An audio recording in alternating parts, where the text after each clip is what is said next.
ములుగు కావచ్చు, స్టేట్ బార్డర్లో ఉండేటువంటి గద్వాల జిల్లా లాంటివి కావచ్చు, చాలా ఆలోచనతో తెలంగాణ యొక్క ప్రగతిని ఆశించి చేసిన జిల్లాలు అవి. ప్రజలు చాలా హ్యాపీగా ఉన్నారు.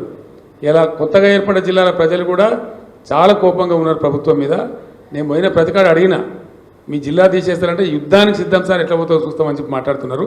పార్లమెంట్ ఎన్నికల్లో ఈ కొత్త ఏవైతే జిల్లాలు తీసేస్తామని కాంగ్రెస్ చెప్పిందో ఆ దెబ్బ కూడా ఇప్పుడు కాంగ్రెస్కి పడబోతా ఉంది.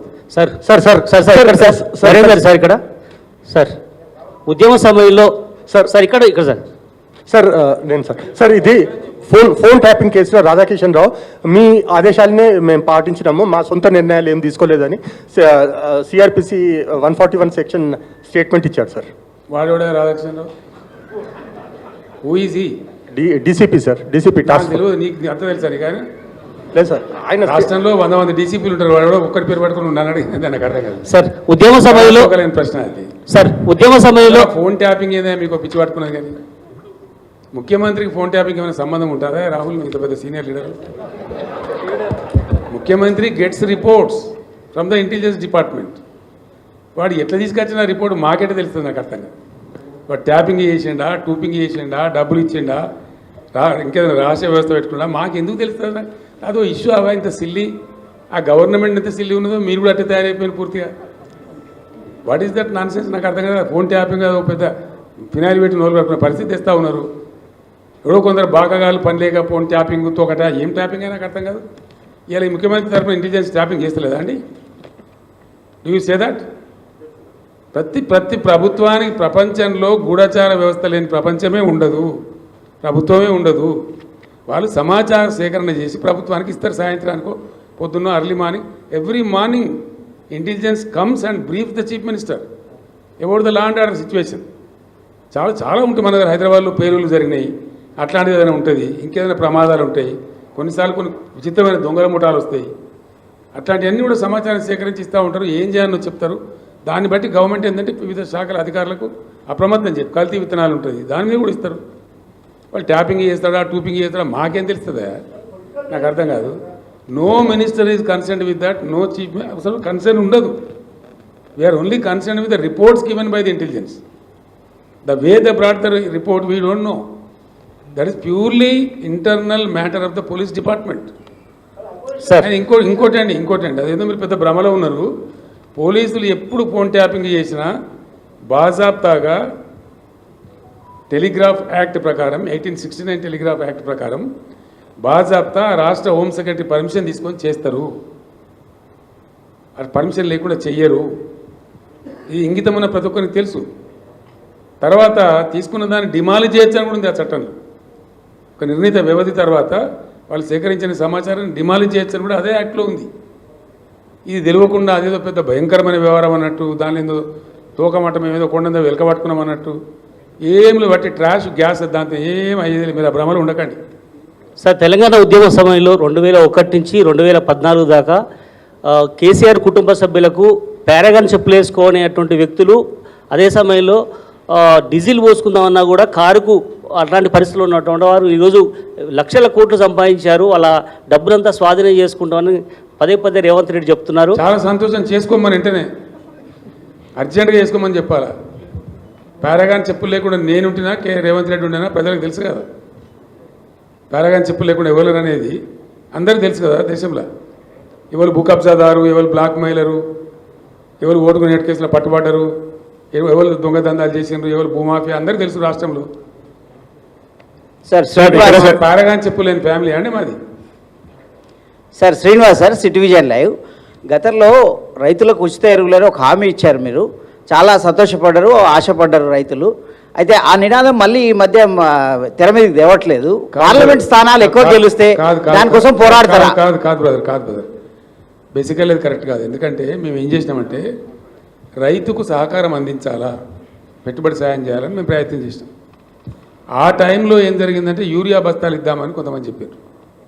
ఒక సలహా, ఇట్ వాజ్ అండర్ డిస్కషన్. నేను ఎప్పుడు చెప్పలేదు, ఇట్ వాజ్ అండర్ డిస్కషన్.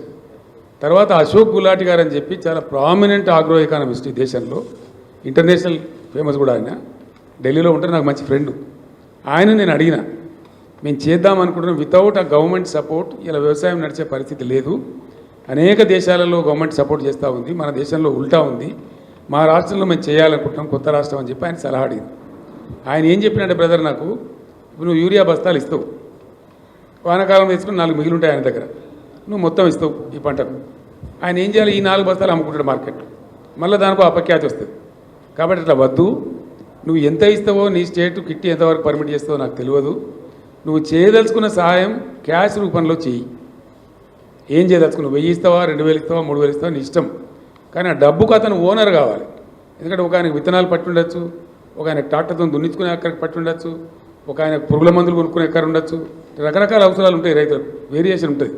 కాబట్టి నువ్వు ఇచ్చే కాడికి క్యాష్ ఈ బస్తాలు ఇచ్చి మళ్ళీ వాళ్ళు అమ్మేసుకొని అవసరం లేని వాళ్ళు అమ్మేసుకొని ఇవన్నీ ఇబ్బంది జరుగుతుందని నేను చెప్తే ఎరువు బస్తాల దానాడే ఫుల్ స్టాప్ చేసినాం.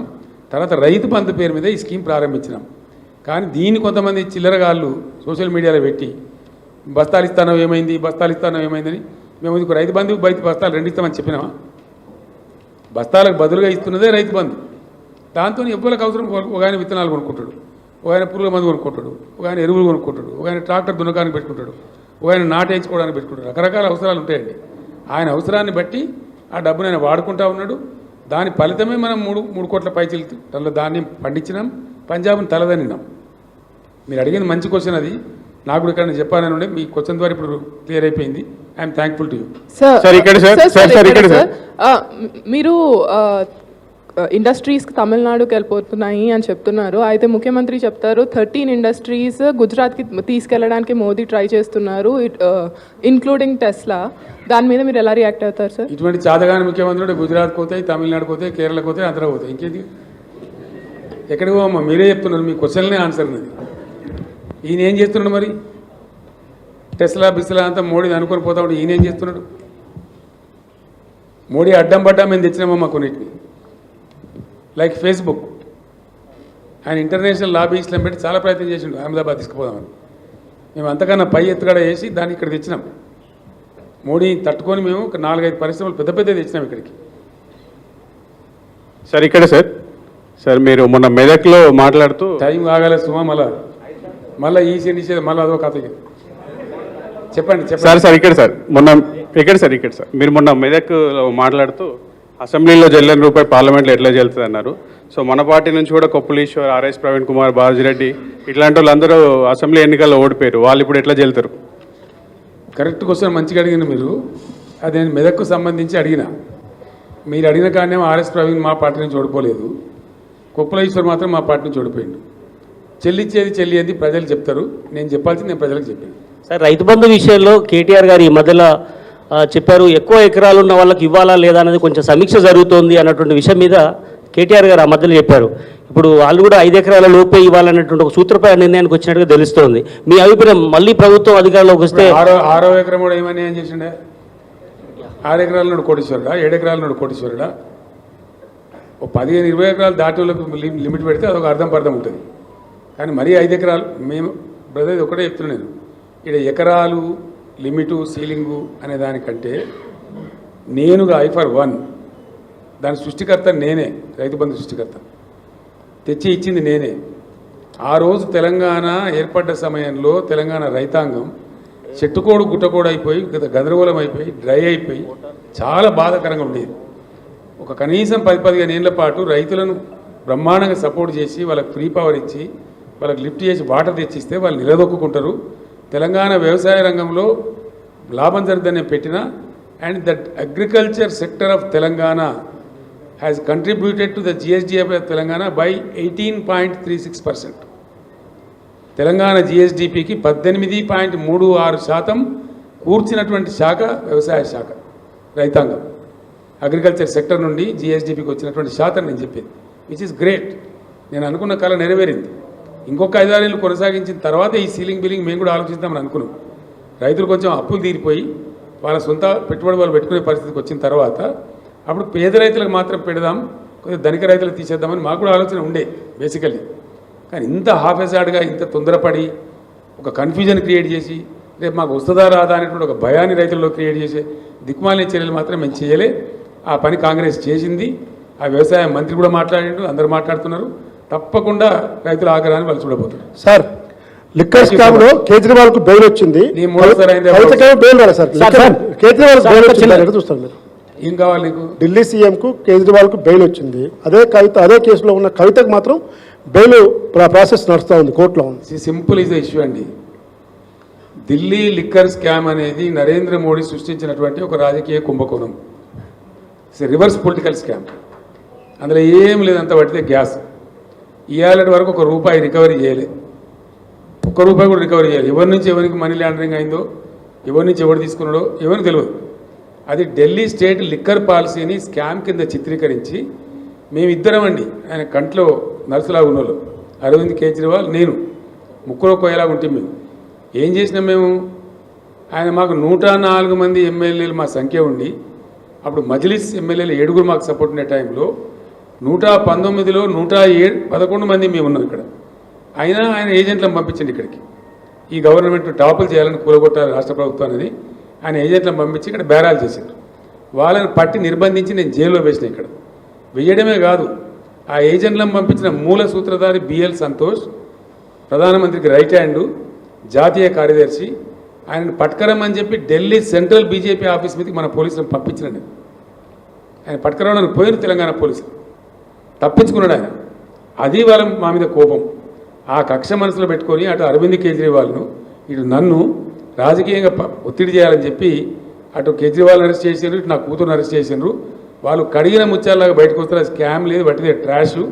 అది బూమరాంగ్ అవుతా ఉన్నది. వాళ్ళు ఆ అమ్మాయి బతుకమ్మ ఉద్యమం చేసి తెలంగాణ ఉద్యమానికి ఎంతో కంట్రిబ్యూట్ చేసి అమెరికా నుంచి వచ్చి పాపం తన జీవితాన్ని వదులుకొని తెలంగాణ కోసం పనిచేసిన బిడ్డ.